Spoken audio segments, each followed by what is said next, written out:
Hello friends, welcome to Trident chef. இந்த வீடியோவில் நம்ம இட்லி தோசை எதுவுமே இல்லாமல் ரொம்ப டேஸ்டியாக சிம்பிளான பிரேக்ஃபாஸ்ட் பீஸா டேஸ்ட்டில் எப்படி செய்கிறதுன்னு பார்க்கலாம் வாங்க. இது செய்கிறதுக்கு நான் 4 பிரெட் ஸ்லைசஸ் எடுத்து வச்சுருக்கிறேன். ஃபஸ்ட் நம்ம இந்த பிரெட் ஸ்லைசஸில் உள்ள ஓரங்கள் எல்லாத்தையுமே கட் பண்ணி எடுத்துடலாம். இது நம்ம பிரெட் க்ரம்ஸ் செய்யறதுக்கு யூஸ் பண்ணிக்கலாம். எல்லா ஓரங்களையுமே கட் பண்ணதுக்கப்புறமா நம்ம இது சின்ன சின்ன பீஸாக கட் பண்ணி எடுத்துடலாம். பாருங்கள், எல்லா ப்ரெட்டையுமே நான் சின்ன பீஸாக கட் பண்ணி எடுத்து வச்சுருக்கிறேன். அடுத்து நம்ம அந்த கட் பண்ண பீசஸ் எல்லாத்தையுமே ஒரு பவுலில் எடுத்துடலாம்.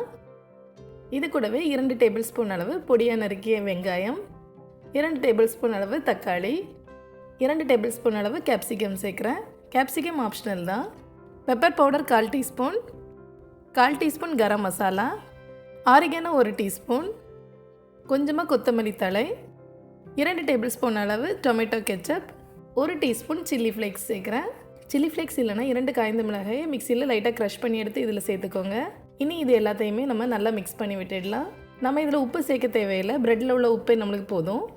ரொம்ப ஈஸியாக நல்ல டேஸ்டியாக நம்ம இதை ரெடி பண்ணிடலாம். நம்ம இதை பிரேக்ஃபாஸ்ட்டாகவும் சாப்பிடலாம், இல்லைனா ஸ்நாக்ஸாக செஞ்சு சாப்பிட்டாலுமே இது ரொம்ப டேஸ்ட்டாக இருக்கும்.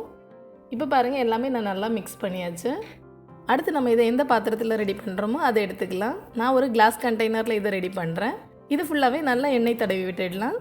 கிளாஸ் இல்லைனா ஸ்டீல் பாத்திரத்துலேயும் நம்ம இதை ரெடி பண்ணி எடுக்கலாம். அடுத்து நம்ம ரெடி பண்ணி வச்சுருக்கிற ப்ரெட் மிக்ஸை பாதி இதில் சேர்க்குறேன். அடுத்து கொஞ்சமாக நான் சீஸ் எடுத்துக்கிறேன். இதை நம்ம அடுத்த லேயராக இதில் வைக்கலாம். இது இல்லைனா இதுக்கு பதிலாக நீங்கள் சீஸ் ஸ்லைஸ் இருக்குல்ல, அதையும் சின்ன சின்னதாக கட் பண்ணி இதில் வைக்கலாம். மறுபடியும் நம்ம இதில் மீதி இருக்கிற எல்லா ப்ரெட்ஸையுமே வச்சிடலாம். அடுத்து இதுக்கு மேலே நான் கொஞ்சமாக டொமேட்டோ கெச்சப் வைக்கிறேன். டொமேட்டோ கெச்சப்புக்கு பதிலாக நீங்கள் பீஸா சாஸ் கூட இதில் யூஸ் பண்ணலாம், அதுவும் டேஸ்ட் ரொம்ப நல்லாயிருக்கும்.